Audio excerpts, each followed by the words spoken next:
escuchando Notimundo.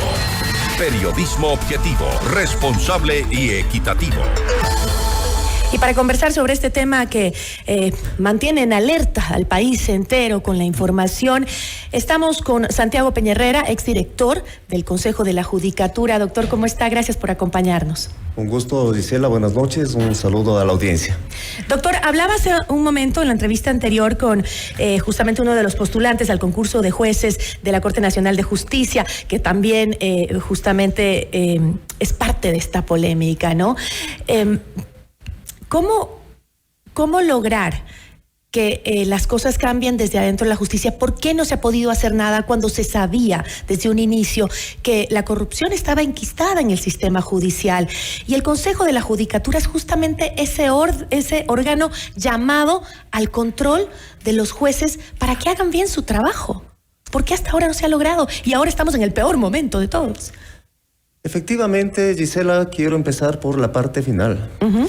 El Consejo de la Judicatura y la función judicial están viviendo una crisis sin precedente. Antiguamente hablábamos de una politización en la función judicial. Hoy estamos viendo cómo jueces, como fiscales, como abogados, como defensores están siendo cooptados por el crimen organizado. El Consejo de la Judicatura, de acuerdo con la Constitución de la República y el Código Orgánico de la Función Judicial, es el órgano de gobierno, administración, vigilancia y disciplina de la función judicial. ¿Cómo entender entonces que quien preside el Consejo de la Judicatura está implicado en un caso sin precedente en la historia nacional, usted, ¿cómo? Vinculado con el narcotráfico? ¿Cómo llegamos a eso? Ciertamente, existe el principio de presunción de la inocencia. No estamos en contra de aquello. Pero no debemos olvidar que por encima del interés particular está el interés general. ¿Y cuál es el interés general? La garantía que merecemos todos los ciudadanos de tener unas instituciones que están precedidas por personas éticamente irreprochables, por personas que cumplan su función, que cumplan su misión con apego a la Constitución, con apego a la ley, pero sobre todo con apego a la ética. ¿Y cómo confiar justamente, cómo fortalecer a una institución en donde justamente el Consejo de la Judicatura tenía el poder, y lo tiene todavía, el poder sobre las decisiones de los jueces, esos jueces que han brindado a diestra y siniestra habeas corpus, que han liberado a delincuentes, a narcotraficantes, a terroristas que hoy nos tienen así en este país? ¿Cómo devolverle la confianza a esa institución que debía controlar que los jueces no hagan eso? Yo creo que el juez Felipe Córdoba acaba de dar un mensaje muy importante para la ciudadanía. ¿Cuál es ese mensaje? Justamente que la justicia es para todos. El dictar una prisión preventiva para el presidente del Consejo de la Judicatura considero que es relevante para el país y que es un paso para lograr una depuración, una mejora en este camino que se debe dar en la función judicial. Antiguamente, cuando ejercí las funciones de director general del Consejo de la Judicatura, yo presenté algunas acciones penales, algunas denuncias, justamente en contra de aquellos jueces que, apartándose de derecho, beneficiaron a personas vinculadas con el crimen organizado. Uno de ellos, al antiguo líder de los choneros, más conocido como Rasquiña. Presenté una acción en contra del juez José Tamayo Arana y estábamos pendientes que se dé la audiencia de juzgamiento. Lo mismo se tiene que hacer, pero cuando en el Consejo de la Judicatura, insisto, existen personas que están vinculadas con procesos penales, y no me refiero exclusivamente al presidente Terán, sino también al vocal Javier Muñoz, primero tenemos que empezar por ahí, depurando. ¿Y cómo depurar? Yo creo que no podemos permitir que haya una crisis de vergüenza. Se tiene que generar una renuncia. Debería existir de parte de estas dos personas, de estos dos vocales. Actualmente nos encontramos frente a una imposibilidad ya de carácter real, material, para que siga ejerciendo el cargo, al menos temporalmente. ¿Y usted considera, por ejemplo, porque seguramente que no necesariamente todos los que son parte de esta organización criminal que estaría funcionando dentro de la justicia ecuatoriana están en el grupo de los 30 que estarían implicados en el caso Metástasis? Seguramente hay muchos más, y en otros casos, ¿no? No solo en esta investigación. ¿Usted cree que hoy por hoy, con ese nivel de penetración de la corrupción y del narcotráfico en la justicia ecuatoriana, es posible una depuración? Yo creería que yo tengo confianza en que es posible. Reitero, el día de hoy, con este resultado que se ha dado en la Corte Nacional de Justicia al dictarse la prisión preventiva, y de acuerdo con un dictamen que ya existió de la Corte Constitucional, le corresponde al doctor Álvaro Román presidir, al menos de manera temporal, el Pleno del Consejo de la Judicatura.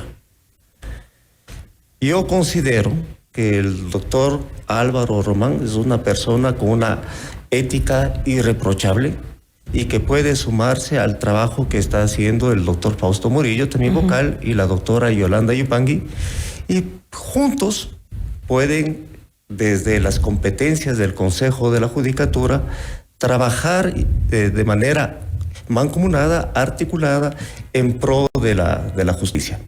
A esto hay que sumar otros factores que ya son de carácter exógeno y que no corresponden exclusivamente a la función judicial. Por ejemplo, tiene que retornarse al Consejo de la Judicatura las competencias que fueron disminuidas con la sentencia de la Corte Constitucional, la sentencia 319, en torno a las figuras del error inexcusable y de la manifiesta negligencia. Si es que el Consejo de la Judicatura no va a poder de oficio iniciar procedimientos administrativos sancionadores en contra de jueces que se están apartando del derecho y sobre todo de los principios que rigen a la administración pública y en específico a la función judicial, también es muy poco lo que se logrará hacer. Pero aparte de aquello, es importante también este mensaje que se ha dado el día de hoy para todos los jueces. No se puede hacer un espíritu de cuerpo para quienes están yendo en contra de la Constitución, en contra de los principios. El espíritu de cuerpo tiene que ser en favor del interés, reitero, del interés nacional, del interés general, y sancionar, apoyar en el combate de aquellas personas que están siendo cooptadas por el crimen organizado y que están también dentro de la función judicial. Yo escuchaba justamente esta mañana que hablaban algunos expertos en derecho y decían que nos han fallado los jueces, nos ha fallado ya el Consejo de la Judicatura. Esto fuera del hecho de que creo que sí hay buenos elementos dentro de la justicia también, ¿no? Pero ahora lo único que queda, al parecer, es la Fiscalía. La Fiscalía podría, o por lo menos este acontecimiento específico del caso Metástasis, podría remover los cimientos de la justicia como para que se autodepure también por dentro. Efectivamente, a eso me refiero. Hoy todos los servidores judiciales, hoy quienes integran la Policía Nacional, tienen que pensar muy bien cómo actúan en adelante. Y no solamente debe estar en manos de la Fiscalía ese control, esa investigación, esa gestión. Todos los ciudadanos estamos llamados a eso. Y reitero, yo creo que al asumir las funciones del doctor Román, también es un mensaje importante y tranquilizador para el Consejo de la Judicatura, y creo yo que se podrán hacer muchas cosas, por ejemplo, en torno a este concurso que también ha generado muchas alertas y que es lo que se estaba conversando en la entrevista. Justo eso le quería preguntar, porque ese también es el centro, digamos, de la polémica cuando hablamos de la politización que ha tenido justamente este caso y los problemas que tiene el sistema judicial, ¿no? ¿El concurso para jueces considera usted que debe continuar o se debe detener? Y recordemos que justamente ayer en la noche el director actual, David Guzmán, había insistido en que se continúe con el concurso y que incluso se avance ya se dé el paso para las pruebas prácticas. ¿Esto es coherente con lo que estamos viviendo ahora? No tiene lógica alguna. En una entrevista en este mismo medio yo decía que el problema del concurso es de origen, no es que se generó en el camino. Lo primero que tenemos que preguntarnos los ecuatorianos es, ¿confiamos nosotros en un concurso que está siendo dirigido por personas que tienen problemas con la justicia en el ámbito penal? ¿Existe certeza de la ciudadanía que van a ser designados jueces realmente transparentes o imparciales? ¿O es que existe la duda, como en mi caso, de que posiblemente se designen jueces para que mañana resuelvan la situación jurídica de aquellos que hoy tienen problemas con la justicia, reitero, en temas penales de mucha gravedad? Primera cosa. Segunda cosa, estamos hablando de la más alta corte del país. Una corte que resuelve la casación. Esto es una revisión de la legalidad de los fallos de los jueces de las cortes provinciales y de los tribunales distritales de lo contencioso administrativo. Entonces, aquellos que integraban los tribunales de recalificación, aquellos expertos para la elaboración del banco de preguntas, de los casos prácticos, tenían que al menos tener una capacidad o una experiencia o unos requisitos similares o aún superiores a los jueces de la Corte Nacional de Justicia. Y no me refiero solamente a un requisito de haber cumplido 10 años en el ejercicio profesional, sino ser expertos en materia de casación. Las preguntas que se han generado no son para jueces de la más alta corte del país. Hemos visto que dentro de este proceso, las personas que han integrado los tribunales de recalificación, específicamente me refiero al Tribunal 3, dentro del cual existe una persona que hoy está con prisión preventiva por presuntos casos de corrupción, se han apartado diametralmente de la normativa que el mismo Pleno del Consejo de la Judicatura ha aprobado. Tenemos un integrante de ese mismo tribunal de recalificación, me refiero al director provincial del Consejo de la Judicatura de Manamí, que previamente conoció un error inexcusable en contra del juez y también postulante Gabriel Intriago Mejía, a quien se le aumentaron 20 puntos de la noche a la mañana y sin ninguna motivación, sin ningún sustento, ¿no? Él conoció una declaratoria de error inexcusable de la Corte Constitucional y sin ser competente, porque la competencia era del Pleno del Consejo de la Judicatura, archivó, pero también integró el Tribunal de Recalificación cuando él tenía un conflicto de intereses. Entonces tenemos ya algunas irregularidades, pero más allá de esas irregularidades, yo me quiero referir a un tema que es fundamental y que tiene que existir en todo concurso, y es la confianza. Reitero, ya se perdió toda la confianza que actualmente no existe. Y que el día que fue detenido, el día de ayer que fue detenido el presidente del Consejo de la Judicatura y el día de hoy que ha recibido esta orden de prisión preventiva, ¿cómo es posible? ¿Cómo se explica que el director general quiera continuar con un concurso de esta magnitud, de esta naturaleza? O sea, no tiene. Bueno, y también lo que usted dice, también evidencia el por qué se ha hecho tan político, por qué se ha politizado tanto el tema de si se anula o no se anula el concurso, ¿no? Porque como usted decía, se trata de los jueces que tienen que decidir sobre aquellas ver si es que una sentencia se la puede revertir o no se la puede revertir, ¿no? Y sumemos una situación. Porque estamos hablando de que hay casos, porque uno dice, no, ¿qué importa que jueces pongan? Ya es gente sentenciada. No, es justamente donde se puede analizar la posibilidad de revertir una sentencia en esa corte. Son esos jueces. Efectivamente, o sea, yo quiero ser coloquial, recién pasamos las fiestas de Quito y quiero poner un ejemplo coloquial. Las reglas del 40 se ponen antes de la partida de 40. no durante y menos después. ¿Verdad? Aquí, ¿qué ha ocurrido en este concurso para la designación de jueces de la Corte Nacional de Justicia? Se han ido cambiando las reglas de juego. ¿Y a qué me refiero con que se han ido cambiando las reglas de juego? A que ni siquiera conocemos cuántas vacantes realmente existen en el concurso. Una. Dos, el tema está tan politizado y demuestra que existe un interés particular en aquello, cuando el Consejo de la Judicatura, en pleno proceso, decidió aumentar el tiempo de que van a permanecer algunos jueces, especialmente de la Sala Penal de la Corte Nacional de Justicia, a 9 años. Cuando previamente a eso se presentó una acción de protección en la cual el Consejo de la Judicatura se opuso a esa acción. Hubo una sentencia favorable al Consejo de la Judicatura. Entonces sí llama la atención todo aquello y hace pensar que efectivamente desde esa institución hay personas interesadas en dos cosas: en que haya jueces que estén alineados a sus intereses, y que con este tipo de situaciones, reitero, de aumento de tiempo, también ganarse algunos favores.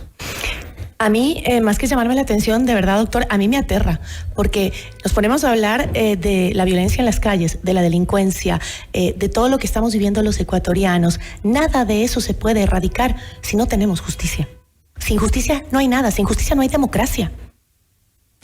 Por supuesto. Doctor, yo le escuchaba ahora justamente y creo que es importante, válida en este momento la pregunta, porque le escuchaba a unas declaraciones que hizo el presidente Noboa ahora hace poco, y habló sobre el contenido de la consulta popular que quiere plantear, ¿no? Habló de 3 ejes y había uno que creo que es importante mencionar, y es el reformar la justicia, dijo. Uno es sobre reformar la justicia. ¿Qué cree usted que debe ir en esa consulta popular para reformar la justicia frente a lo que hoy estamos viviendo? Bueno, yo creo que en primer lugar el tema de la crisis que vive el país no se soluciona con una consulta popular o con una reforma a la Constitución de la República. Si bien puede abonar aquello, el problema está en los cimientos. Mientras los ciudadanos ecuatorianos sigamos viendo como simples espectadores lo que está ocurriendo y ya ni siquiera nos llame la atención lo que está pasando, poco nada va a ocurrir. Mientras las instituciones no cumplan su rol, su papel, igual poco nada va a ocurrir.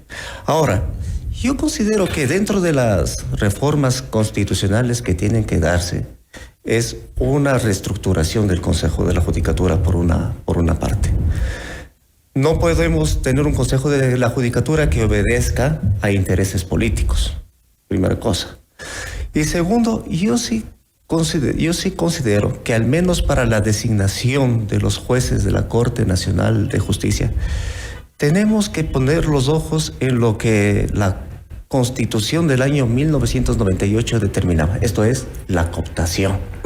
Que los propios jueces de la Corte Nacional de Justicia reemplacen a aquellos que quedan vacantes, que salgan. Eso por una parte. Pero por otra parte, yo reitero, un Consejo de la Judicatura que está debilitado por la sentencia de la Corte Constitucional, tampoco, por más que tenga a los mejores vocales en su seno, también están casi con los brazos cruzados. Reitero, tiene que también hacerse una revisión de aquella sentencia. Ahora, doctor, ¿cuánto gana un presidente del Consejo de la Judicatura? Un presidente del Consejo de la Judicatura está por encima de los $4,600. Aproximadamente. Aproximadamente. No, le pregunto porque justamente aquellos que politizaban el caso Metástasis decían, ¿cómo los periodistas hablan hasta de la casa que tiene Wilman Terán? ¡Qué horror! ¡Qué maldad! ¿Cómo pueden decir eso? Bueno, eso también debe haber sido un punto de análisis, digo, para la Fiscalía en este caso, ¿no? Por supuesto, es que van algunos temas que surgen de las investigaciones. Pueden salir, yo no puedo este rato afirmar Pero muchas veces de las investigaciones pueden derivarse otros delitos o posibles delitos. Y creo que aquí también tienen que hacerse algunas investigaciones, no solamente al presidente del Consejo de la Judicatura, insisto, sino a otros servidores de la función judicial y también de fuera de ella. Y es un trabajo con la UAFE. A ver, ¿a qué me pero refiero? se supone que los jueces, quienes imparten justicia en este país, tienen primero que nada hacer una demostración de sus bienes, ver que sus ingresos provengan de temas lícitos. O sea, eso es norma, entiendo yo. Justamente ¿no? a eso en la me justicia refiero. no puede haber nadie. Justamente a eso me refiero. Todos los ciudadanos, pero especialmente los que ejercemos un puesto en la administración pública, primero tenemos que la obligación. Ni siquiera puedes tener deudas pendientes en casos de alimentos, en juicios de alimentos. Primero demostrar nuestro patrimonio. Pero más allá de eso, yo sí creo que tiene que luego verificarse con la UAFE y con todas las instancias pertinentes si es que el patrimonio que tiene una persona tiene estrecha relación o no con sus ingresos lícitamente obtenidos. Uh-huh. Tiene que hacerse una investigación. Y todos los ciudadanos, insisto, especialmente los que estamos en la administración pública, tenemos que colaborar en ese sentido. Ese es el principio de transparencia básico que tiene que efectuarse. Pero sobre todo y principalmente quienes imparten justicia. Porque no solo tienen que impartir justicia siendo ellos los principales probos para eso. Tienen que tener su vida clara, limpia. Por supuesto.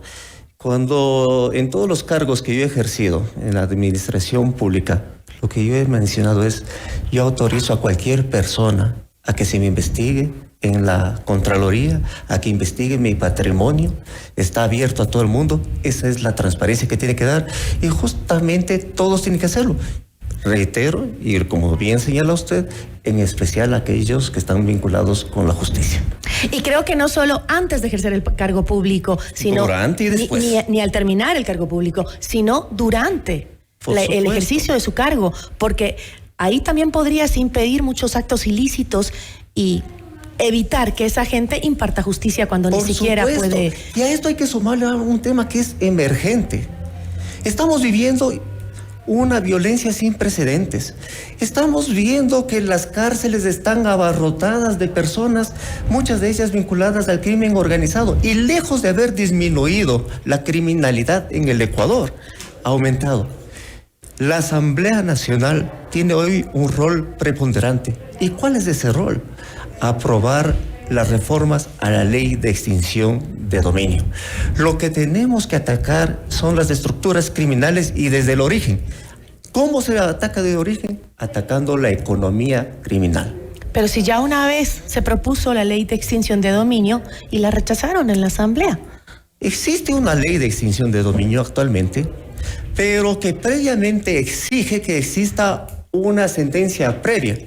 Aquello hace imposible un comiso civil y eso justamente dificulta lo que estoy diciendo, que se ataque a la economía criminal. Mientras aquello no ocurra, nosotros podemos generar este rato una depuración en jueces, podemos hacer una reforma constitucional, podemos devolverle las competencias al Consejo de la Judicatura, pero mientras aquello no se afecte la economía del narcotráfico, de las bandas organizadas, de las estructuras criminales, poco o nada se conseguirá. Sí, pero ¿por qué se negaron en la asamblea anterior a dar paso a una reforma, a una ley de dominio? Y cuando me refiero a las estructuras criminales, no solamente estoy hablando de aquellos que están vinculados con la delincuencia organizada, sino también a servidores públicos que no pueden demostrar su patrimonio o que en una sentencia se ha demostrado que esta proviene de actividades ilícitas. Doctor, yo le agradezco muchísimo por habernos acompañado. Muchísimas gracias. A las órdenes. Nos acompañó Santiago Peña Herrera, exdirector del Consejo de la Judicatura. Inmediato.